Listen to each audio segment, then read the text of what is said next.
Pag-usapan pa natin ang lagay ni Baby Shira kasama si Mobile Journal Yeda Pascual. Yeda, na-describe mo yung mga nangyayari kapag may luslos o hernia ang isang tao, no? Pero may paraan daw ba para iwasan ito? Ayun. Pops Ray, ayan, tama yan. Magandang katanungan niya dahil maraming din kababayan natin, lalo ng mga magulang ng katanong niyan. Ang paliwanag ng pediatrician ni Dr. Richard Mata dyan ay hindi yan preventable. So, bigla-bigla itong nangyayari.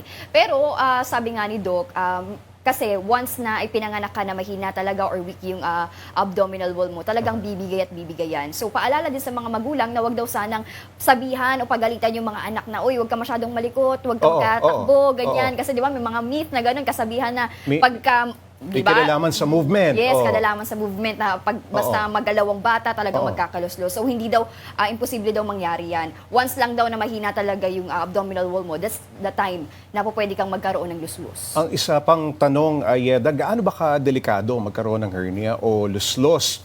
At may pagkakaiba ba kung babae ang meron nito o lalaki? Yes, Pops Ray, nga, common yan talaga sa mga lalaki. Malamang Nagulat marami din ako, sa babae. atin. Yes, na Babae magugulat na babae nga yung nagkakaroon nitong luslos. Pero mapababae o lalaki, same na delikado daw yan, Pops Ray. Kasi, ayun nga, once na naipit kasi yung bituka sa loob, yung paliwanag nga ni Doc, pwedeng magkaroon ng problem dun sa digestion. So, pwedeng mawala ng gana yung bata, mangayayat, magsusuka. Pagkatapos, syempre, ayun nga, mamaga pa yung part na yun, mas lumobo, di ba? Kagaya nung sa case ni Baby Shira nga, na ayan yung bata, hindi na daw umaakyat yung timbang at talagang paika-ika na kung lumakad. Mahirap malaman kung may luslos ang iyong anak, lalong-lalo na kung ganito kabata. May mga symptoms ba?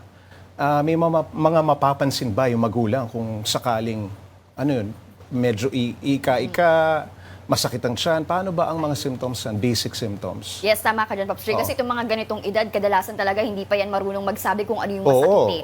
Kaya ang sabi nga ni Doc, bilang magulang, dapat maging mapanuri tayo, monitor natin yung health ng ating mga anak. Kaya kagaya niyan, kay Baby Shira, ang napansin ng father niya is nagkaroon nga ng bukol dito sa babang parte ng puson ng kanyang anak. So napansin nila na bakit may bukol. Tapos minomonitor lang daw nila after ilang weeks. Napansin nila na parang hindi nawawala at parang hindi nga normal dahil yung kabilang side lang yung meron, yung kabila wala. Yung pain, wala bang nararamdamang sakit yung bata? May mga pagkakataon daw kasi, Pops Ray, sabi ni Doc, na posibleng hindi makaramdam ng pain yung bata. Basta once na may bukol at yung bukol na yon ay persistent, hindi siya nawawala kahit at kapag ka umiiyak yung bata, patuloy siya na lumalaki. Ayan daw yung senyales talaga na luslos nga itong sakit. Dito naman sa gamutan, Yeda, magkano ba ang magiging operasyon dito kay Baby Shira?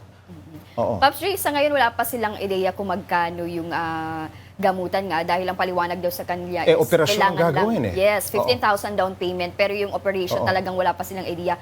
Pero if ever naman ilalapit daw nila ito sa government hospital para kahit paano ay mas makamura at may mga ahensya ng gobyerno na maaaring malapit. What about the complication? May mga komplikasyon ba yan?